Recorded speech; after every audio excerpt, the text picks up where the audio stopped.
Hello and welcome to Breaking into Hollywood Live. This is our third week with a very special guest. Breaking into Hollywood Live is part of the Breaking into Hollywood Master Course. We have brought these guests on to give you guys an idea of what it's like really working in Hollywood.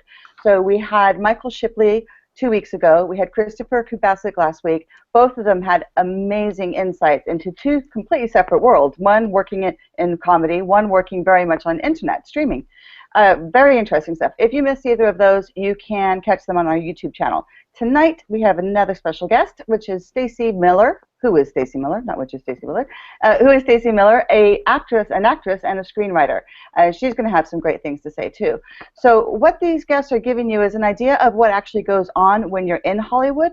The Breaking into Hollywood Masterclass is all about getting into that position. So Gary and I will talk more about that after we introduce Stacey, but I'm going to hand over to Gary first to make that introduction. Hello, Gary. Hello. Well, thank you, Bethan. Yeah, these last couple of weeks have been incredibly exciting, from the executive producer of Last Man Standing, Michael Shipley, who was brilliant, to our friend Christopher Kubasik. Probably best known for as a writer-director for his series that airs on Hulu, The Booth at the End. The response to these has been astonishing. By the way, if you want to be kept abreast or apprised of upcoming guests or be able to ask questions live, throw your email in at breakingintohollywood.com and we'll let you know who our upcoming guests are. Tonight, I am really happy that we have Stacey Lee Miller with us. Hi, Stacey. Hi, Gary. How are you?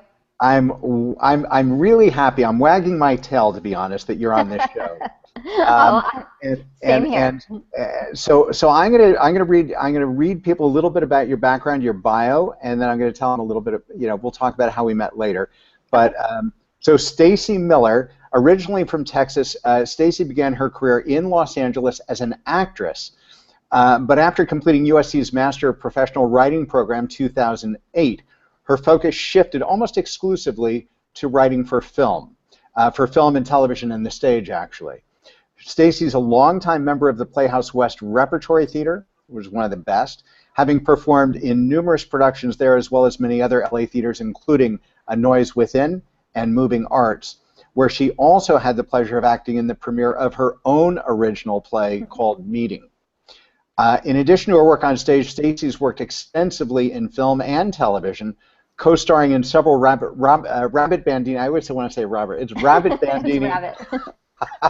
Rabbit Bandini productions such as The Ape, Good Time Max, Fool's Gold, The Broken Tower, and Sal, for which she also wrote the screenplay. Sal premiered at the Venice Film Festival 2011 and enjoyed a limited theatrical release just last year. Most recently, Stacey co-directed with fellow Playhouse West alumnus and Studio 4 staff member David Garrett, Rabbit Bandini's original series, Acting Class. Now, Stacey also co-wrote Rabbit Bandini's upcoming feature, Michael, a biopic of former gay rights activist turned conservative Christian minister Michael Glatz. I hope I'm saying that correctly. Stacey currently teaches acting and screenwriting at Studio 4, and she's also working on several upcoming projects. Now, if you're not tired thinking about her schedule, then you weren't listening. That is an incredible amount of work in a short amount of time. So, Stacey, welcome. Thank you. Thank you. I'm very excited to be here. Thank you for having me. So, before this call, Stacey and I had a chat, and she sent me the notes, and I must tell you, this is going to be wonderful. So, I want to jump in right at the beginning. Okay. And go back to sort of a realization that you described that you had not long after having first moved to Los Angeles to pursue acting. Well, when I got here, all 21 years of me, and I was ready to take Hollywood by storm. And I had studied acting in college, and I was a pretty serious theater student, but coming to Hollywood, it seemed to me that the most glamorous job that I could possibly get would be to work on a soap opera. I mean, really, I would have taken anything in television, but there was something about, I don't know why, I was just drawn to that world. It seemed very glamorous, very exciting. So I signed up for a casting director workshop, with Mark Teschner, who is still today the casting director for General Hospital, also Port Charles. He's long-time casting director, long respected. And I showed up and I was ready to learn all of the secrets about breaking into daytime drama and, you know, how to be generally fabulous.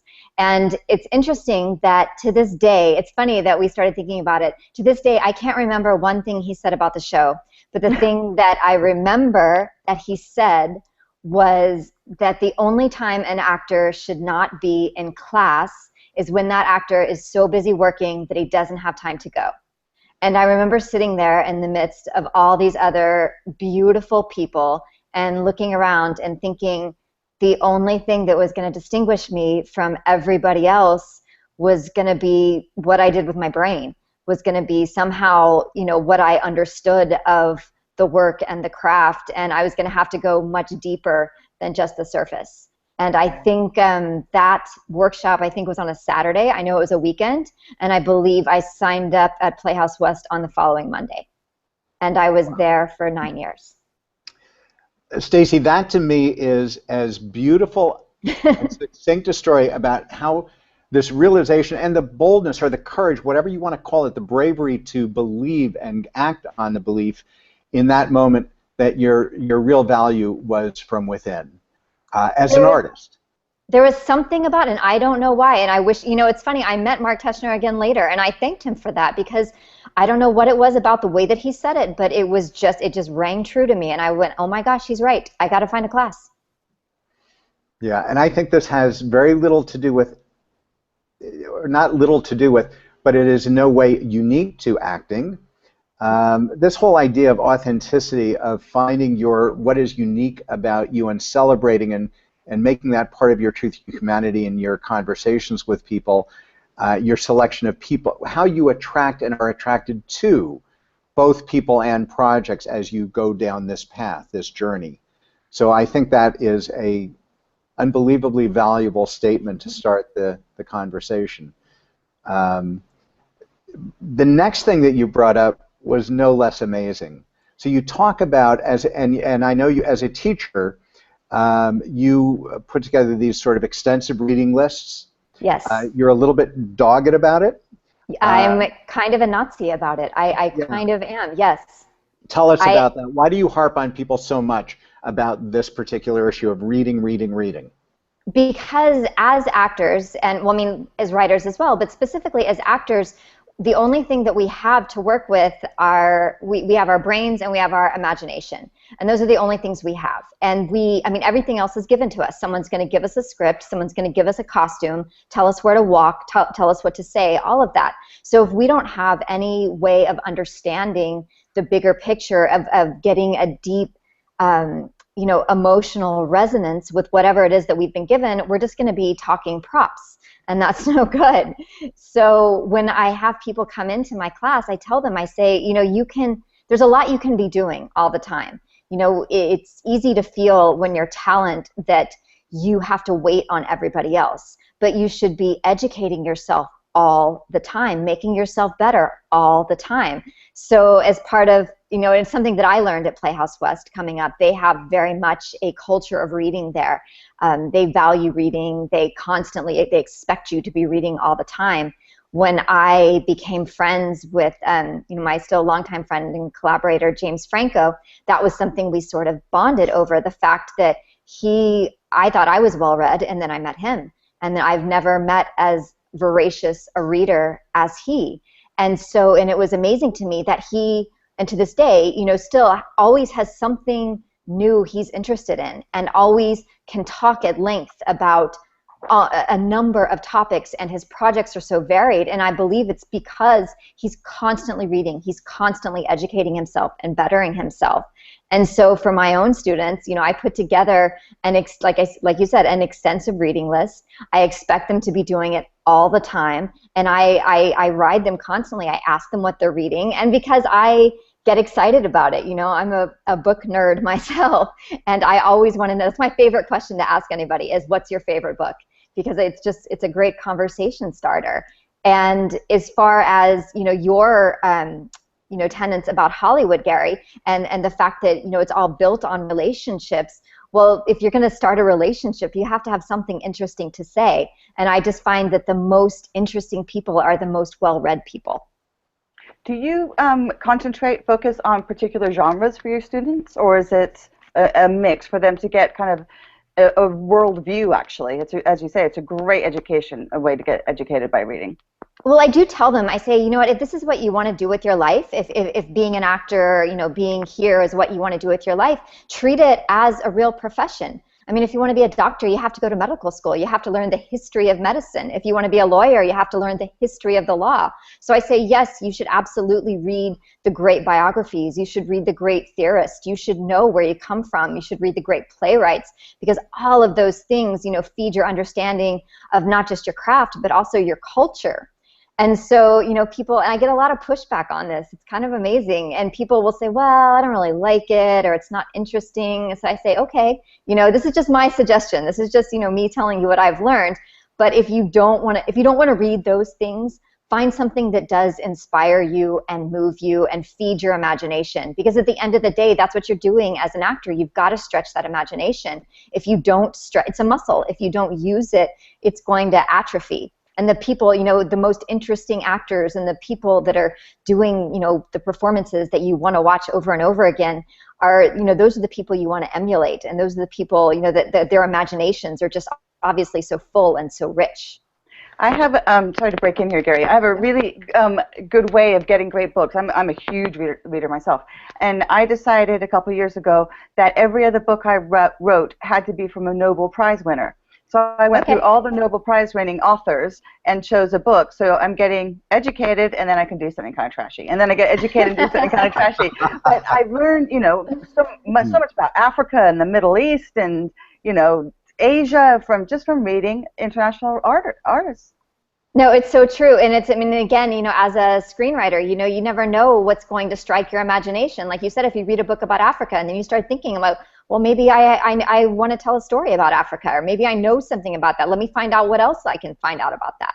And it's sort of a never-ending thing. You know, one thing begets another, begets another, begets another, and it's just, and it's so simple and so inexpensive. You know, I had one of my students tell me the other day that, you know, his Kindle he couldn't buy a Kindle, and he couldn't afford to order books off Amazon. And I said, you know, there's this great place where you can go. It's full of books. Yes. They'll let you borrow whatever you want for free. Whoa, fancy that. I know. I'm a dinosaur. What is this used bookstore thing? I have no idea. I don't know.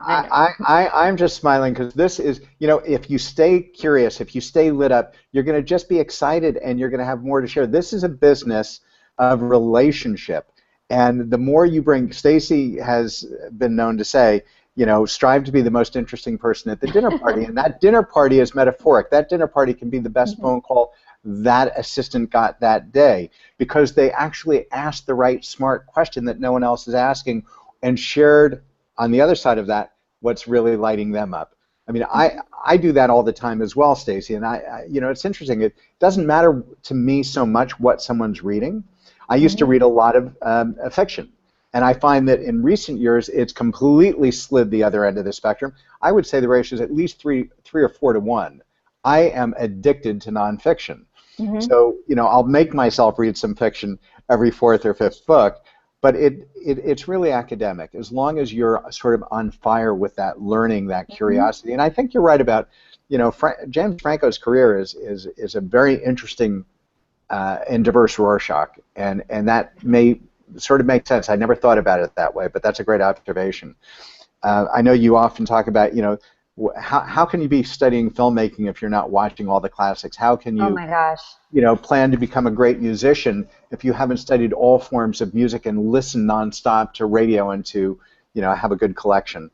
So really a good point. The next thing that we talked about today that you brought up was the notion of developing a work ethic. Yes. Tell me about it.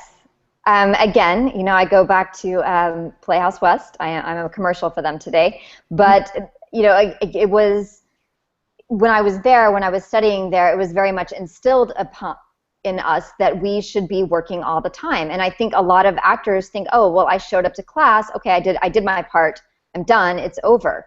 But if you're not doing something every single day, and like I said before, you know, when you're talent, it's easy to think, oh, well, my agent hasn't called, or no one's read my script, or no one's done, you know, no one's done this for me. When in truth, you've got to be working on something new all the time. Or I mean, personally, I'll just go nuts. If I'm one of those people that if I'm not, you know, constantly moving, then I get depressed. So you can't wait on the rest of the world. You have to be constantly going in a direction. And you know, again, going back to, you know, my friendship and collaboration with James, when I was first friends with him, you know, we were very first friends. He had just won a Golden Globe. He had been on a successful series. He was part of the, you know, hugely successful Spider-Man franchise. And he was still calling me every day, asking me when were we going to rehearse? When was I going to make time, you know, to do this most important thing?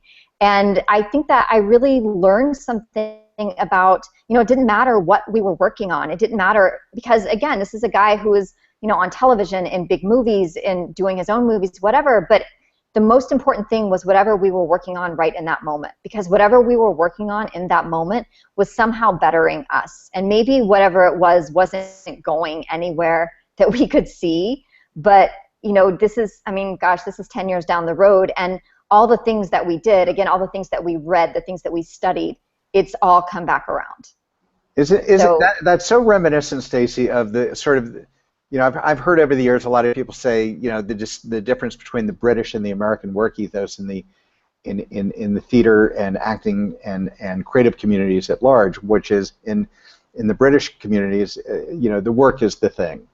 Mm-hmm. It's not the gig or the resume or any. It's like the craft is the thing, and that's what you're basically describing. And I agree with you that it doesn't matter at what station you are, at what level you are, you can always grab a piece of material, invite some friends, and do a reading. You can always find ways to pick up a camera and shoot. You can, or invite a friend to come shoot you in scene.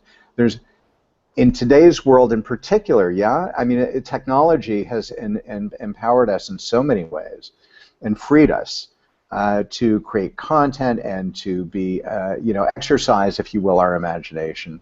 And that's true of an actor and or a writer, because you can come together with yourself. you can do a self-collaboration. Well, I think too, not even so much, you know, yes, obviously with technology, but, you know, being here in Los Angeles as, you know, a creative city, everybody here wants to do something. You know, you can't describe what it is to be part of this community to people in other cities. Where people here, obviously there are artistic communities in other cities, but here, everyone you know, if you give him an opportunity to do something creative, he will probably say yes. You know, that's what I say to my students. I say, meet the other acting students, you guys. Make a book club together. Have a reading together. Yes, in one of my classes, one guy wrote a movie and had all the other students crewing the movie and acting in the movie. And we started bringing in we let the screenwriting students bring their scenes into the acting classes, because the screenwriters are thrilled to hear their words. The actors are thrilled to have scenes to do. And it's really wonderful. You know, this city of Los Angeles, there's so much. My friend Dave Garrett is a fan of saying that you know, everybody out there is just wishing that the rest of the room will drop out, because if you can just knock off like 20 people, then you have better chances. When you can't look at it that way, if you look at it more as a collaboration and a community and how can we all, you know, work together, it's amazing how just work begets work. And I think that's part of the work ethic as well. If you're constantly working and you're constantly looking for opportunities to work and looking for opportunities to further yourself and better yourself, those opportunities start finding you.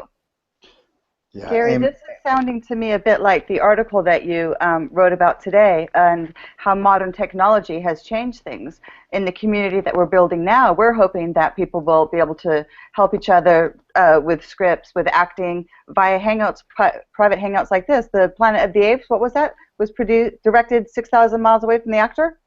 Well, 1,000. Yeah, that was enough miles. 1,000. That's a lot of miles. It's a lot of miles between two actors. 6 miles away is a lot. In motion capture outfits, exactly, from a hotel room in Rome to, I forget where the other one was. It's kind of nutty. But I think that at the heart of this, and what I really love about what Stacey's saying, is, dare to take a chance, dare to instigate, initiate, reach out. And as much as I agree, because this is such a talent-rich town, Los Angeles, as is New York, as is Chicago, as is Dallas. I mean, really, in most parts of this country, instead of saying, oh gosh, we're not in LA, there's so much opportunity to say, but I am surrounded by these wonderful, the theater arts program at this university, and the film and TV department over here, and the Dallas Screenwriters Association over here. And it's kind of like, until you buy that particular kind of car, you never notice the others on the road.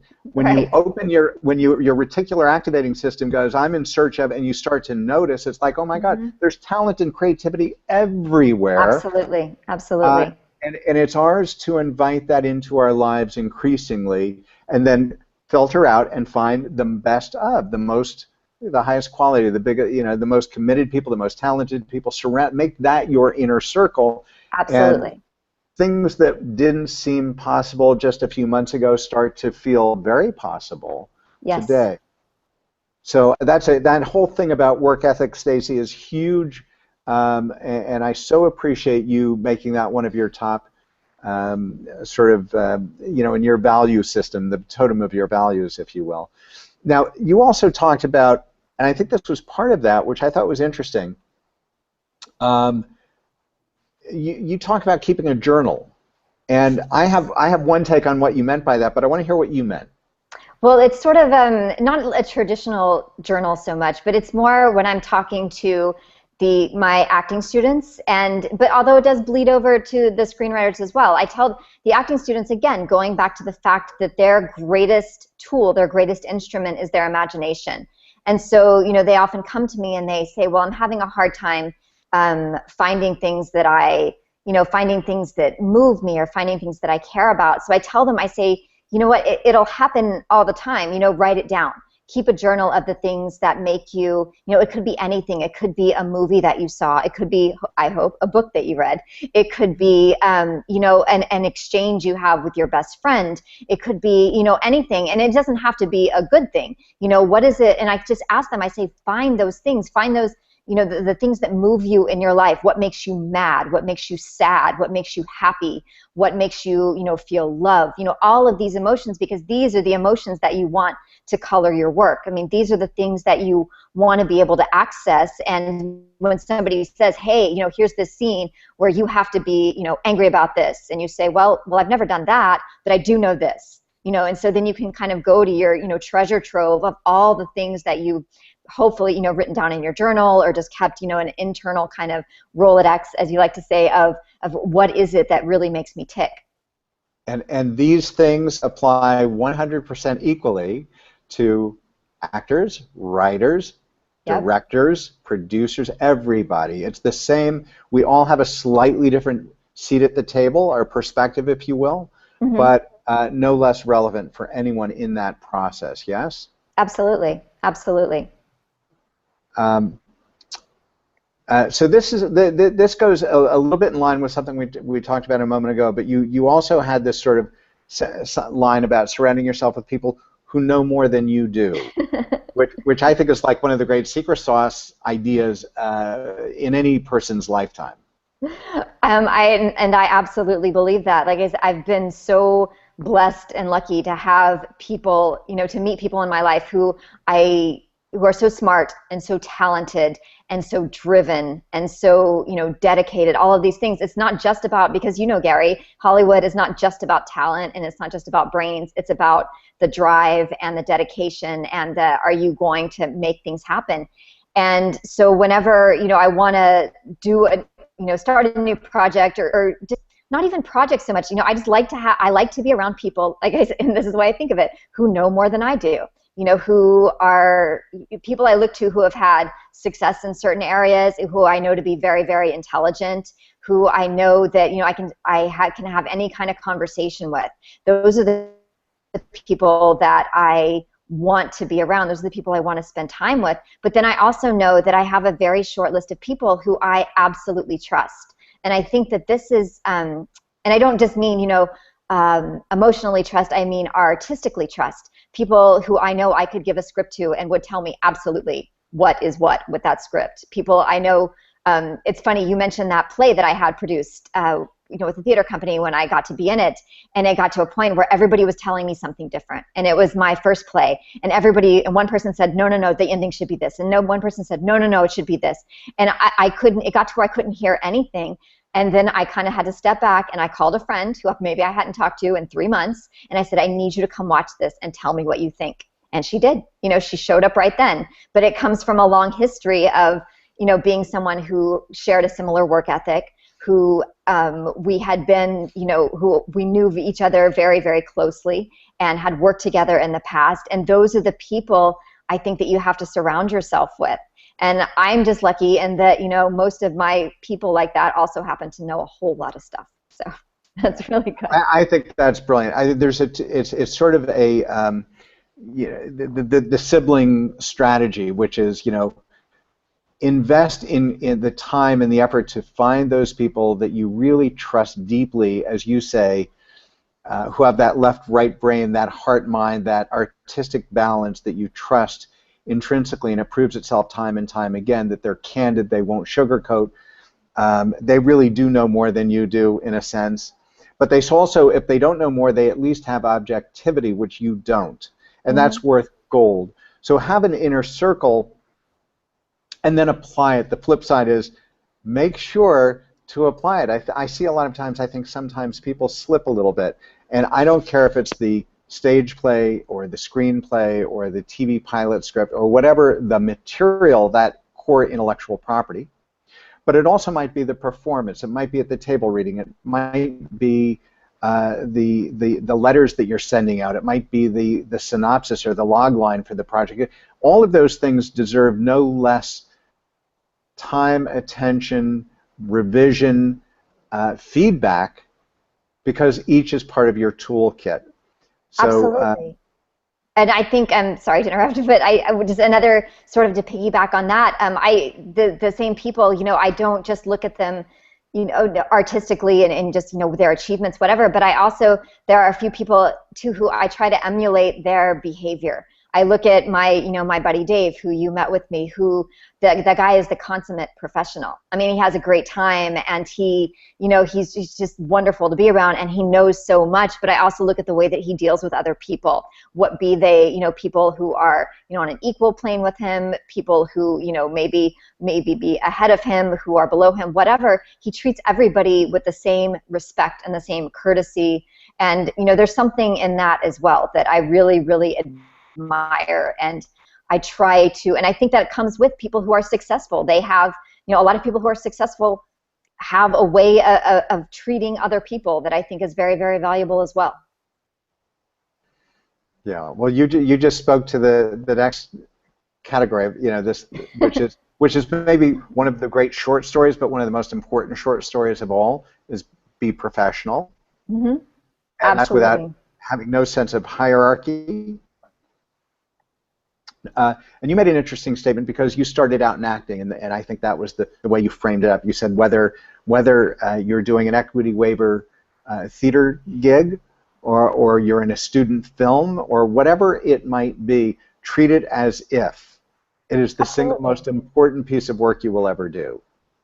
Absolutely, because you're forming habits, and these are habits, and, you know, people can say, oh, but I wouldn't do that if blah, blah, blah. That's not true. The way that you know, present yourself, the way that you show up on time, the way that you treat everybody around you, it's not going to change. And so, I mean, I shouldn't say that. Maybe you could change. I don't know. But I'm kind of a believer in making habits. And that's where all of this work ethic and, you know, reading lists and things like that, I didn't develop that, you know, just yesterday. I started that, gosh, this is for the better part of 2 decades. And so when I think about, you know, this professionalism, and I look at it, you know, in acting, like you said, you know, treating whatever it is that you're working on as the most important thing that you're doing. And, you know, again, going back to my friend James, I definitely learned that from him. Like I said, the guy had, huge success.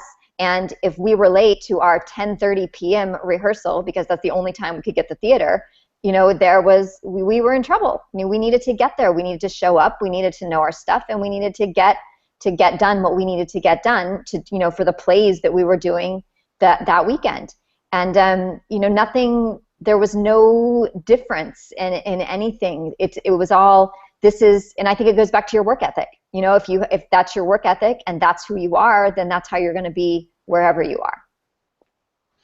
Amen. So that, and thank you for that. That sort of wraps that piece. That the other title for that piece is, as you said, remember the things your mom taught you. Absolutely true. we all need to remember mom's lessons, right? It's true. I mean, they're so simple, and like we were laughing, earlier. I said, "Oh, but that all stuff all seems obvious," but you're right. I mean, the things like be nice, be on time, be professional. All of these things, say thank you. All of these things. It's amazing how many people don't do these things, and how somebody just engaging in a tiny bit of courtesy stands out from the herd. And I'm sure you know this as a producer, as a manager, as someone who looks at writers and actors all the time. I can't, it's just amazing. Like I said, just a little bit of humanity, a little bit of courtesy takes us a long, long way. Amen. Preach it, Stacey. I could go on for hours on that particular topic, but I agree. Whether it's proofreading your email, I mean, impressions matter. When you walk into the literal or figurative room, make sure you know people's names and say their names on the way out. Extend every courtesy that you would, that you can remember to do. Those little things make you memorable, make you liked, and that makes you stand out. And standing out is half the battle. Yes, absolutely. So, what would be, Stacey? You do a lot of teaching, and you teach on both sides of the aisle, not Republican, Democrat, but acting and screenwriting. So, right. What I'm just curious, because you've done so much, you and David, your cohort. What would be one of your sort of interesting learnings or takeaways from, if you gestalt that whole process of teaching over years? What's one of your great takeaways from being a teacher of people who are aspiring? Of people, things that I've learned from them, would you say? Yeah. Or, just, it's amazing. Or about the process, either way. It's incredible to me what a reciprocal process it is.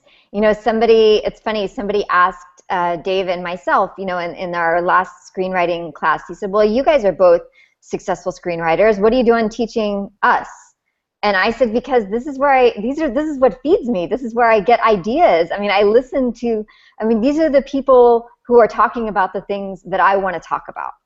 These are the people who are, to use our expression from the other day, dorking out about, all of the things that are most important to me. And it's just amazing the energy I find either in, a room of actors or in a room of screenwriters. And it doesn't matter someone's, level or someone's experience. If someone has that passion and that drive, that is enough to lift everyone else up. And if you have a group that has, again, going back to that community, going back to, working together, it's incredible to me just how much I take from them.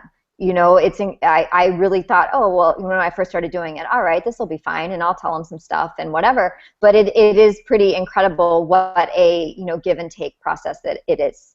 And I look so forward to them because I just don't know what they're going to teach me next. It's pretty great. Fantastic. So I have to ask you, what is your in recent time, what is your most favorite book you've read? My most favorite book ever is Revolutionary Road by Richard Yates. I love that one.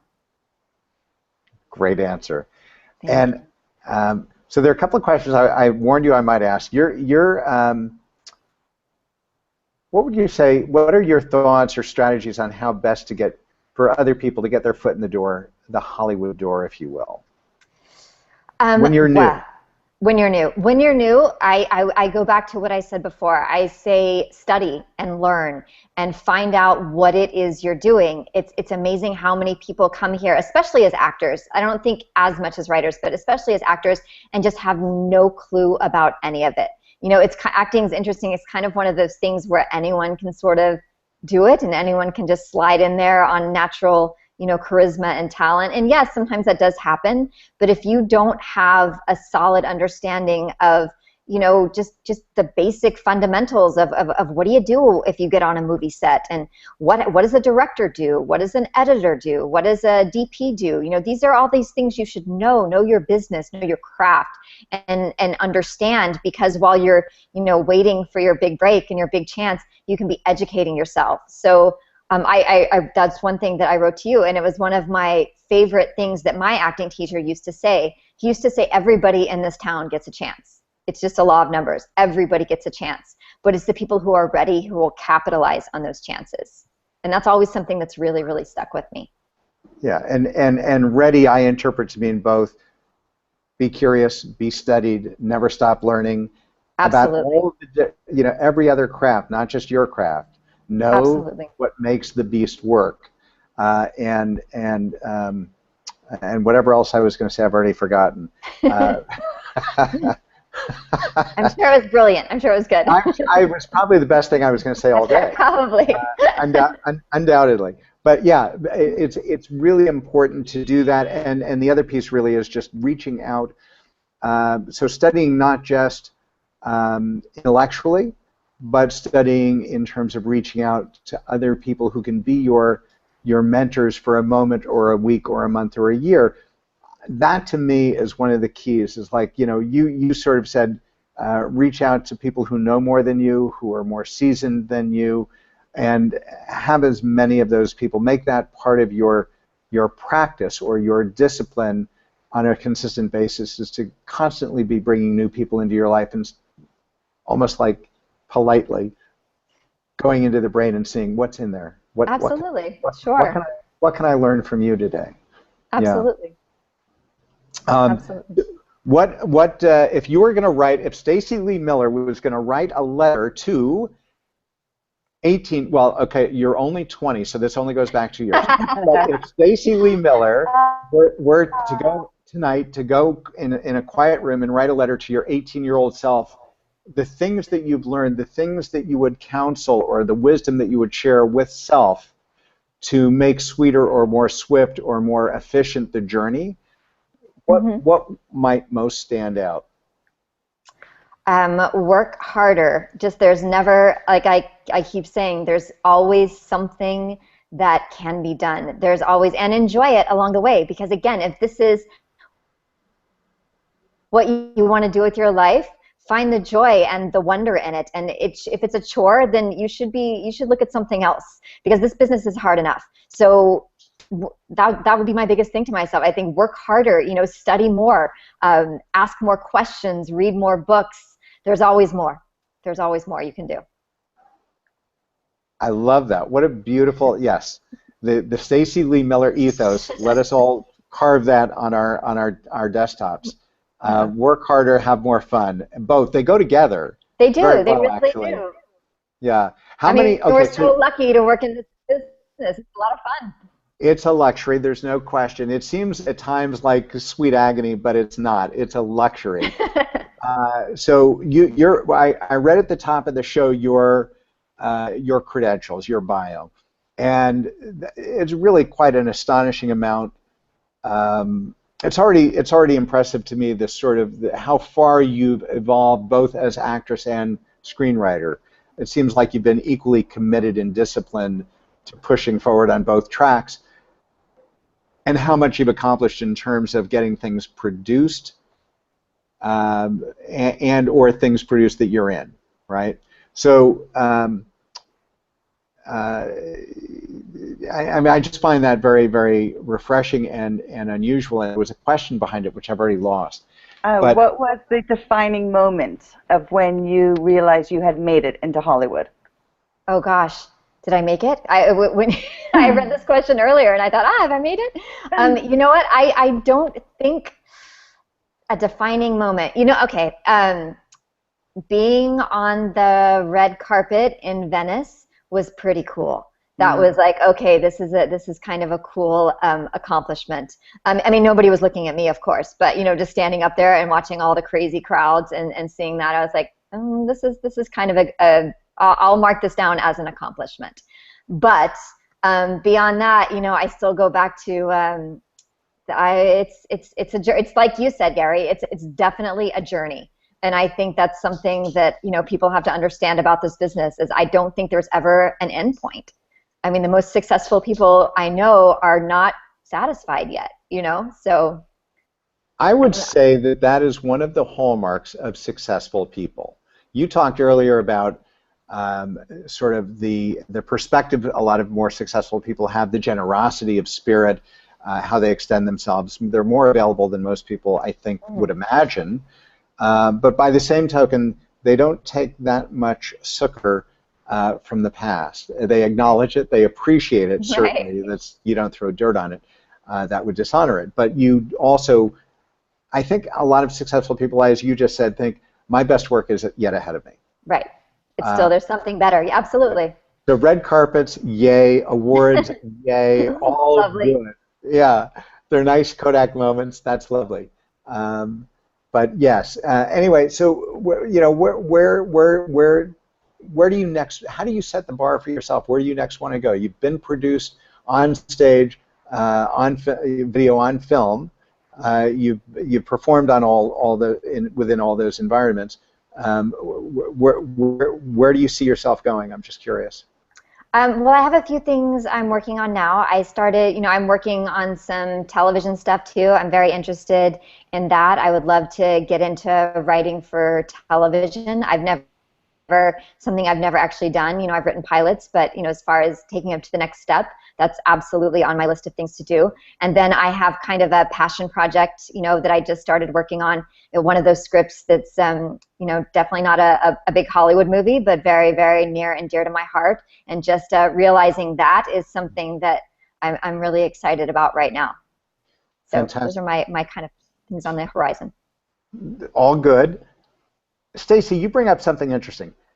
If you were counseling someone who was maybe not quite as far along as you professionally, and had appetites, aspirations to be some kind of hyphenate, a writer, director, a writer, actor like you, or some other multiple disciplines, multiple hats that they wanted to wear, what would you counsel them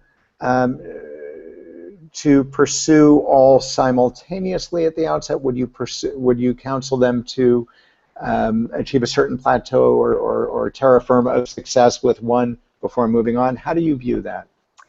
Well, I kind of had a different, you know, my own personal journey was sort of that, you know, I was an actress for a very long time before, and it took the work that I did as an actress to make me understand writing. And that may not make sense to anyone else but me. But I studied one thing for a long, long time, and it was my focus, and it was my world, and it was absolutely what I wanted to do. But it was only because of that. I look back and I say, okay, it's only because I did that I'm now able to write the things that I write. So for me personally, I had to have the one sort of whole career before I could move on to the other one. I know a lot of people who do both, who say, "Oh, I'm an actor, writer," and they're certainly. I think that actors by nature are storytellers. We want to be in movies and in plays because we want to live out these other stories other than ourselves. You know, just like writers. You know, so that's why I think there are so many, you know, actors who write, writers who act. You know, it crosses over so much. Personally, I had to focus on one thing for a while, but I certainly. And I guess that would be my advice to anyone is just find a focus. And if you can split that focus and do it, more power to you. But find a way to focus your energy and really put everything you have into something. All right. One final question. When we were together the other evening, yes, in the environment of a classroom, you and David and your students, I made one comment, and you sort of really resonated with it, and I'd like you to talk a little bit about it. The comment was that I've been a producer. I've not been an actor or a filmmaker or a director. There are many things that I have not been, although I appreciate and have studied somewhat those disciplines. But I'm a producer. And people often ask, what are you looking for? And I always wryly say brilliance, because I don't think in terms of genre per se. And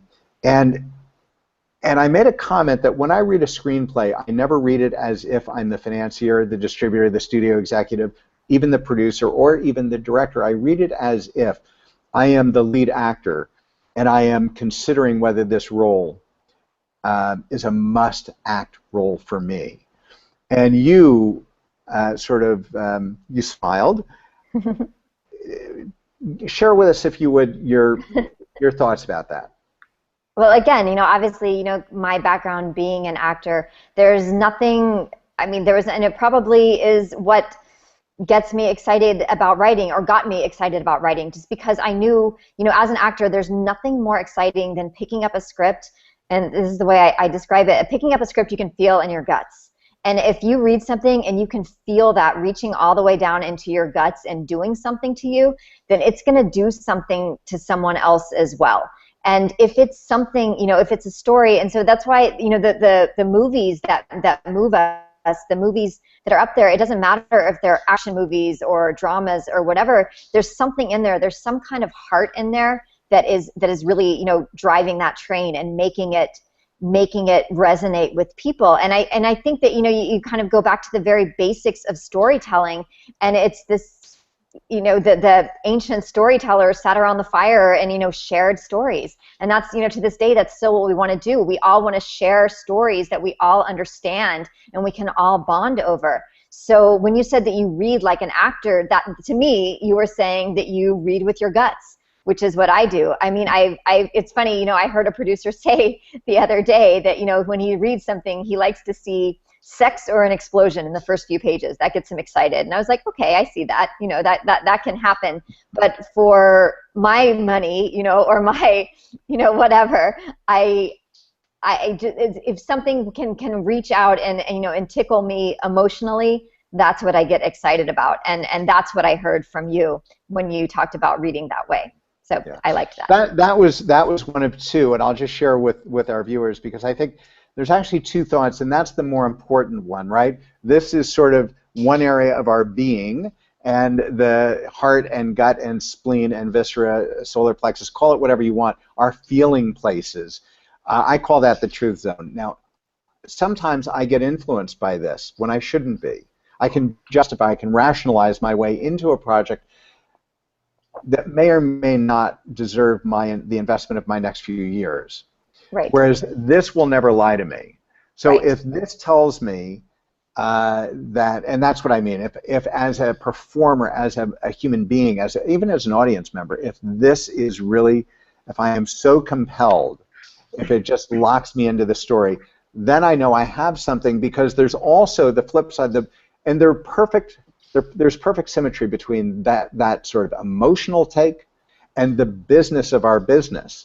Because the business of our business is a set of dominoes that fall, hopefully, that get projects made, right? They don't always, but and those dominoes start with, are people super consistently feeling and seeing and sensing and excited about the same thing? And if they are, then I think if the actor is willing to deep dive into that story, that character, that journey, then probably so will a filmmaker. And if I have an actor and a filmmaker, then I can get the money and the distribution and all the other the hundreds of people that need to come together in this highly collaborative world, whether it's film or TV. So to me, it all starts with the gut, and just being shaken by an experience that you just can't forget. Right. Something that just won't let you go. Right. Stacey Lee Miller, you are the best. Thank you so much. Oh, thank you so much. This has been fabulous. Bethan, any parting idea, word, question? Your discipline and work ethic is so admirable. It's just absolutely fantastic to hear that. And I really hope people listened about the book thing. And I'm going to talk to Gary about trying to encourage that within the Breaking into Hollywood community. It's such an important point that people don't have time to travel, but you can time travel in your living room. Absolutely. And it's I think you're amazing. Lovely to meet you. Yeah. Thank you so much. Thank you. Stacey, you're a joy, and thank you for sharing a lot of really valuable ideas with Breaking into Hollywood viewers. And we'll do this again soon. Thank you, Gary. Thank you very much, both of you and Bethan. It's been a pleasure. Thank you very much. Thank you, Stacey. Have a beautiful evening. All right, you too. Bye-bye. Good night. Bye-bye. Good night. So, what a treat is Stacey Lee Miller. Now that is discipline, and that is a work ethic that everybody should learn something from. It was so admirable. And I agree with you. And here's what's so interesting. And one of my great takeaways, when I met them, I felt so blessed because first of all, she and James Franco have been collaborators and good friends for, I'm not sure, but some years. And you look at what she's in the midst of, and she's working on a handful of projects. She's been produced a lot. She's wearing two hats.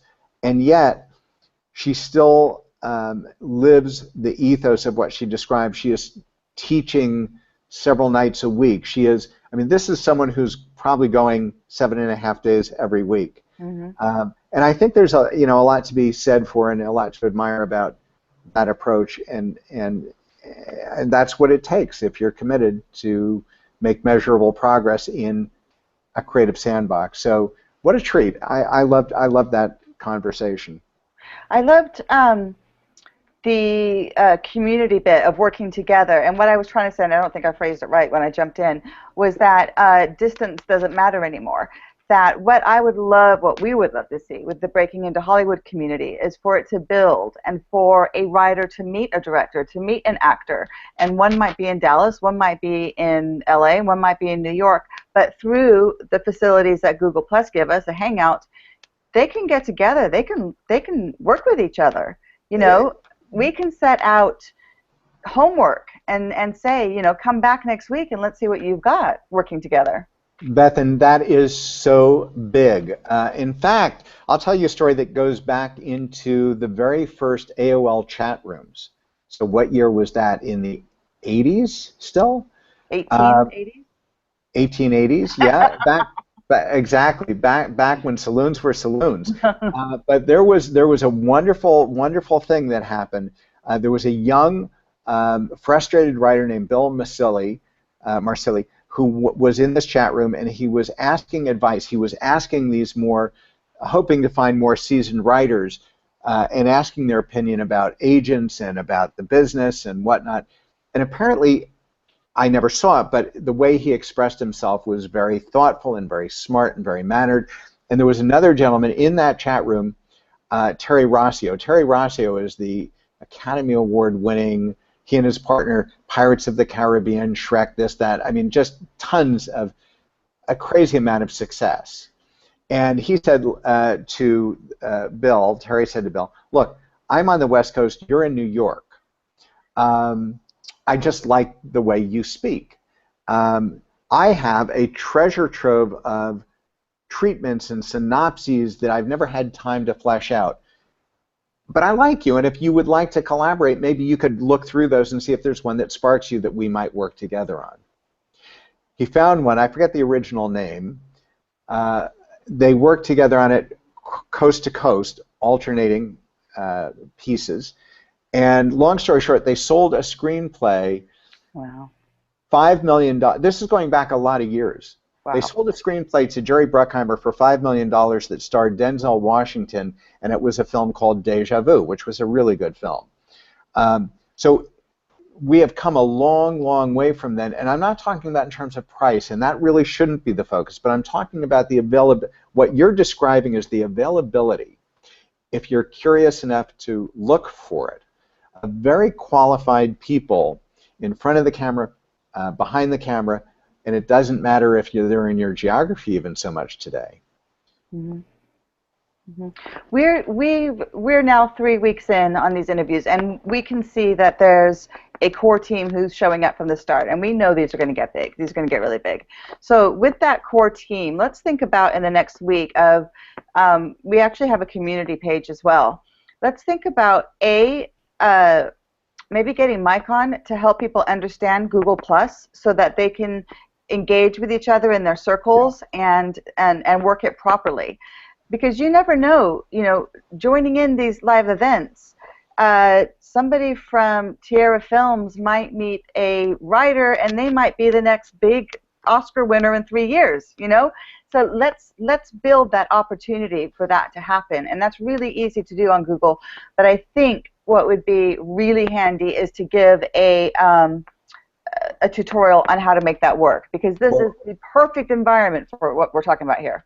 Perfect. Let's do that. We'll get Mike Alton. Mike Alton, for those of you here with us this evening, is part of our team at Breaking Into Hollywood. He's just a mannered, lovely, brilliant, very down-to-earth guy who is, well, Bethan's known him for a time and brought him onto our team as he's quite an expert on all things social media, and he does that with and for helping us build our community and putting our material out into the world very, very successfully, I would say. I think it's true. What Bethan says is really important. Breaking Into Hollywood is many things, but at the heart of it, we are strong believers in community and finding and aggregating and bringing together like-minded creatives that will hopefully generate relationships and opportunities for some time to come. So we would encourage you not just to put your email in at breakingintohollywood.com, which is good connective tissue, of course, keeps us in touch and keeps the dialogue alive, but then also to participate in our Google page, our Google community, Google Plus community. We'll have Mike on board to sort of enlighten us a little bit about that. Yeah. If there are, I'm talking to the viewers, if there are certain days that are better for you as far as doing tutorials like that, because I think they should be kept separate from this. I think we should do more kind of greasy hand things on a different day. Post them in the comments. Let us know when it's a good time for you to be able to view those kind of things. And of course, if you miss any of these live broadcasts, you can rewatch them at any time. But for something like that, it would be great to do live and have people there live, because they can then ask questions live.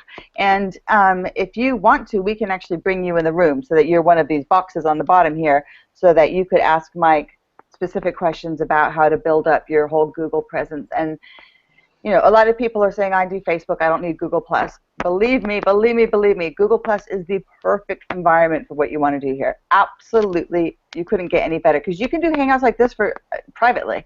You don't have to do them publicly. You can do them privately, so you can rehearse with each other. You can shoot the shit with each other, and nobody needs to see it. If you want to make it public, fabulous, but you don't have to. There's so many things you can do here as a community. Yeah, it's a beautiful tool for collaboration in any form, whether it's one-on-one, table readings, all sorts of things, and in addition to writing us about what nights might be most convenient for these other kinds of hangouts, the tutorials, etc. If there are things that stand out for you, things you want to know about, kinds of guests you want to have, things you want to learn, write into us. We're absolutely eager to learn and bring to you the things that you feel you most need. That's part of what Breaking Into Hollywood is all about. That's our commitment to you. So what else, Bethan, before we wrap this up? I would love everybody to tell a friend. If everybody watching this tells a friend about these Tuesday night events that we have with incredible guests that are giving you guys an amazing insight into Hollywood that you probably won't have sitting at your computer at home. These guests have been incredible. All three have had really interesting things to say in 3 different disciplines within the whole Hollywood sector. Tell a friend. Tell a friend that you know who's interested in this world to join us on Tuesday nights, and to go into breakingintohollywood.com and sign up for our mailing list so that we can keep them posted on when we're doing special events. I think that's really important. And we really want to build this community. We really want to build this community with you. Without you, there isn't a community. And this whole thing was community-minded before we even set up the whole master course. If you're interested in the master course, click on that icon on breakingintohollywood.com. It's a 10-module master course, funnily enough, about breaking into Hollywood, and it covers so many things that all of our guests have said, and it gives you the tools on how to do them yourselves. And I think Tierra Films is saying great idea about the community, so fantastic. So she's a real go-getter. We'll drag her in.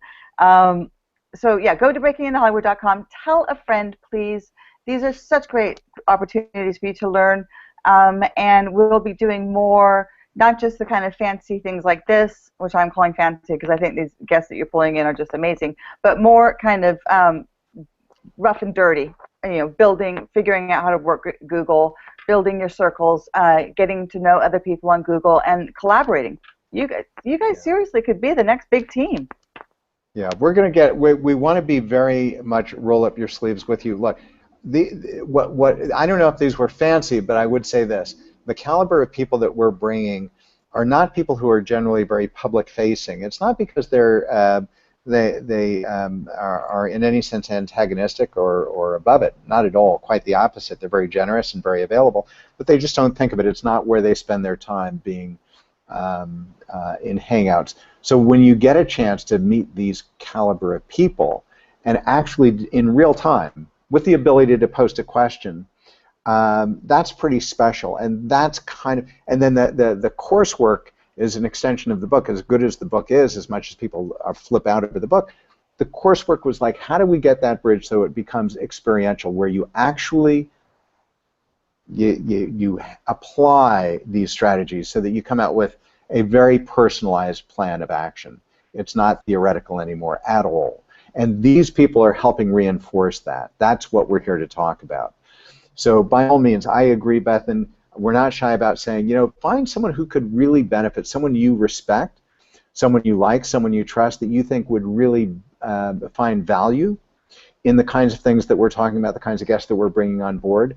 We would appreciate it, and I think they would appreciate it as well. So I got a good idea on how they could do this. I'm going to post the link to the YouTube channel, and what we've done is pulled out all the best of. So we pulled out 14 clips of amazing things that Christopher Kubasik talked about last week, and then there were about 12, I think, from the week before. So you could actually copy the URL from one of those clips and send it to your friend to say, this is the kind of stuff that we're learning, come jump on board, and here's the link to join for the newsletter.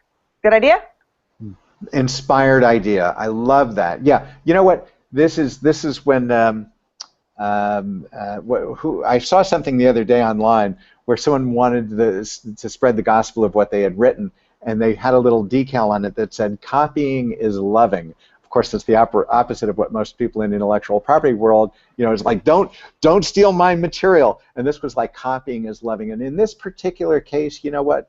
Sharing is loving. Grab those URLs to those short videos, send them to your friends, send them to, if you belong to a writers group or any kind of a creative group. I would stand behind the quality of any of these edits that Bethan has so generously sorted out for us. They're really, really good.